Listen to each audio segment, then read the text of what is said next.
As the world shut down the economy, the world will be forever changed. As China was the first to reopen its factories and return back to work, what they're returning to won't be the same. And despite China being the world's economic darling for the past 40 years, the balance of the world's economic power has already begun to shift towards some places that you might not expect.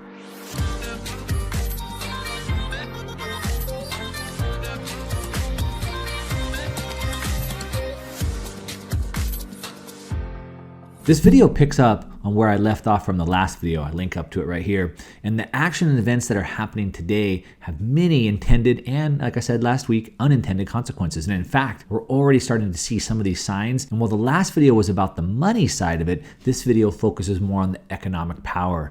Now, we may be witnessing a rise in a brand new superpower that's happening right in front of our eyes. As a matter of fact, history books are being rewritten about this period in time right now. So to drive this point home, you know what I like to do? I like to go back into history because I believe history unlocks the keys for us moving forward. So going back through history, it's no surprise that China has been the economic powerhouse, right? For the last 30 to 40 years. But how did it get here? Right? Let's take a look. So the most recent China dates back to about 1950s, and it was dominated by state ownership, communism, socialism.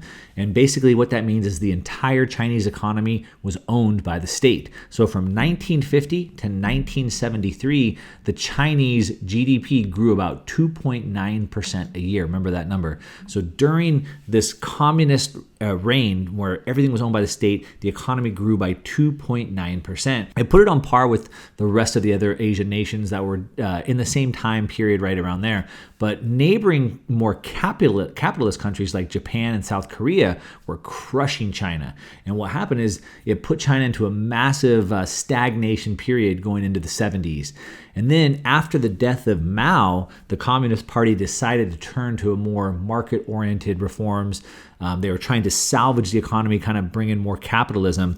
And so they started to reform it. And the Chinese economic reform started in 1978. And over the stages, they had a kind of two different stages, but from 1978 into the 80s and into the 90s, they opened up the country to have investment come in, privatization of businesses coming in, and that allowed for private sectors to grow. And during this time, up until about 2013, from that reform period, 1980s up to about 2013, the GDP grew 9.5%. So almost a 300% increase from the time when it was completely state-owned under communist growth. However, since that time, since 2013, they got a new leader. And the new leader, President Xi, and things have shifted. He brought back the Communist Party. So they went from communism, they shifted to kind of having this more capitalist of society. And with President Xi in 2013, he brought back the strong communism, the heavy hand of the state control. And since that time, things started to slow down again. Now, if we look and we can see what fueled China's rise and growth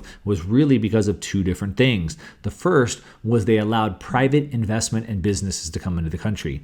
The second thing is that they had super cheap labor. And so because super cheap labor, companies were able to come in and set up manufacturing for really, really cheap. So in about 2010s, about a third of all products manufactured were being manufactured in China. And China had gone from a nation of just farmers to basically the second largest economy in the world. And the workers were also benefiting from this as well. The average worker's wages grew really, really fast. In 1990, the average wage was only $150. By 2005, it was $2,800. By 2015, it was $8,900. By 2020, it's $13,500. That's an 8,500% increase in wages during that time. However, what happens when an economy is based on low labor, but then it becomes wealthy and labor gets expensive? Well, you guessed it, right? Since 2016, China's been on the decline. With their shrinking manufacturing base, they're seeing about 2% per year shrinking there. And like I said, this is due to a couple different factors, such as costs increasing because the wages are increasing. It's also because of the heavy hand of the Communist Party. So because of those factors, things have been starting to shift away from China. And then in 2016, in the US, US, the White House started calling for tariffs against China, and that caused for even more decrease in China's exports. And we saw once the tariffs started getting talked about, once the tariffs started getting imposed, we saw another 7% decrease in China exports. So we've been seeing this happening for several years now, and because of that, companies started to source products in other countries. It was too expensive to get them made in China. Let's go find other countries. And on top of that, you had this pushback on Chinese technology and authoritarianism. So we've seen calls for bans on Chinese technology, like against Huawei. In just the last couple of weeks, we saw the U.S. DOJ, Department of Justice, asked to terminate China's telecom interest, they say, as a matter of national security risk. So the tide's already been shifting, and then came the pandemic, right? And China was impacted first. Obviously, we know this, right? They shut down the entire economy, shut down the entire manufacturing base, and this basically left the entire world shelves barren. The world found out something really, really big. They found out something powerful, and that was the spark for more change. And that is, the world found out how dependent they all were on a single country, on China. And this wasn't just on TVs, this wasn't just about electronics. We're talking about essential goods. The entire world depended on China for these essential products that they had no backup plan for it. For example, China made the majority of medical equipment. So when the world needed more supplies like ventilators, they couldn't get any because they were all in China. When we needed masks and gloves, the PPE as we've come to call it, we couldn't get them because they were all coming out of China. And I would imagine most people are shocked, as much as I was shocked, to find out that over 80% of our medicine, antibiotics, vitamins, all come from China, right? It caused massive shortages, and it also caused huge risks. If we can't get our medicine, imagine how big of a risk that is. And in fact, the US could never even go to a war with China because there's essential things our military needs, and they come from China. So if we went to war with China, China just stops giving them to us, and we can't even go to war with them. So over the last couple months, everybody's starting to realize this. Everyone's starting to see the risk of this, and countries and companies around the world have started to see how dangerous this is. They're all waking up to this fact. And so while China's economy has already been shrinking, we're seeing other countries are now starting to move pretty quickly about moving manufacturing out of China. So as investors, we're asking ourselves, who are going to be the big beneficiaries of this? Well, we've seen already that Japan already announced $2.2 billion plan to move manufacturing out of China back to Japan. Tokyo said they expect 37% or more of the manufacturing to leave China. So where's it going to go? Well, we have other Asian countries that could be big beneficiaries. So for example, Vietnam has seen a huge increase in manufacturing in the last 20 years or so. Why? Because it's been cheap, right? Today, Vietnam is now moved up to what's called like a middle income economy, and it's currently one of the fastest growing economies in the world. Another country that's really going to benefit from this is our neighbor to the south, which is Mexico.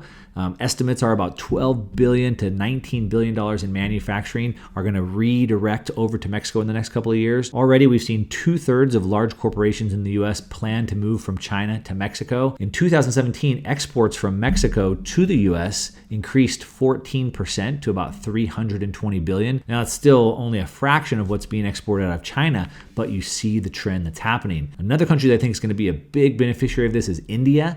India has about the same population as China, about 1.3 billion people. It's still mostly an agriculture society, kind of how China was previous to this big boom 30 years ago. It's a big agriculture economy. It's still very, very poor because most people work in agriculture. And since 2002, the economy's been growing a little bit. It's been growing their GDP per capita, and it's gone from about $470 per person up to $2,100 per person, which is still really, really low, much lower than that 13,000 in China, which is still really, really low. It's a lot lower than that 13,000 that's in China today, but it's grown quite a bit. And India's growth has not been from manufacturing like we've seen over in China. India's growth has been in services like tech support. Like when you call your bank or your airline, you talk to India, right? So they've been big into services, tech support, financial services. And part of the reason why they haven't seen the manufacturing is because they lack the infrastructure for that, but that's starting to change really rapidly. We've already seen huge investments coming into India. Companies like Apple have invested huge into manufacturing there. They're making a ton of cell phones over there. So we're already starting to see that shift. Another big benefit of India is they have a really young workforce versus China has a very aging population like most of the developed world, like Europe and the US. But India has a very young workforce. They have a very low cost of labor. It's about $5 a day compared to, like I said, China's about $28 a day. It's pretty attractive when you look at it that way. And if India can fix this infrastructure, which we're already starting to see happen, I think India could become a third superpower of the world. Now, while we're watching companies and entire countries pull out of China, like I said, don't expect this to happen overnight. This is something that happens over years and potentially happens over decades. But I also expect, I also hope and I expect to see a bunch of this come back to the US. What we need is we need a lot of these jobs, a lot of this manufacturing, a lot of these services to come back to the US because we just had 22 million people file for unemployment in 4 weeks. And the best way to get those 22 million people back into work is to bring all these jobs back onshore. It would bring back the middle class. It would make the country so much stronger. And yes, we would have higher prices for some goods because now they're made onshore as opposed to overseas, but real wages would start to go up again. And real wages increase would offset the potential, the higher costs that we might be paying. So what do you think about this? Who do you think is going to win the war in the next superpower race? Do you think we should bring jobs back to the US? Is it worth paying higher prices? Let me know in the comments down below. I'd love to hear your feedback. I'd love to have conversations with every single one of you down below. And give me a thumbs up on this video if you like it. And of course, if you don't like the video, that's okay. Give me a thumbs down, but tell me why. Leave me a comment down below. That's all I got for you right now. To your success. I'm out.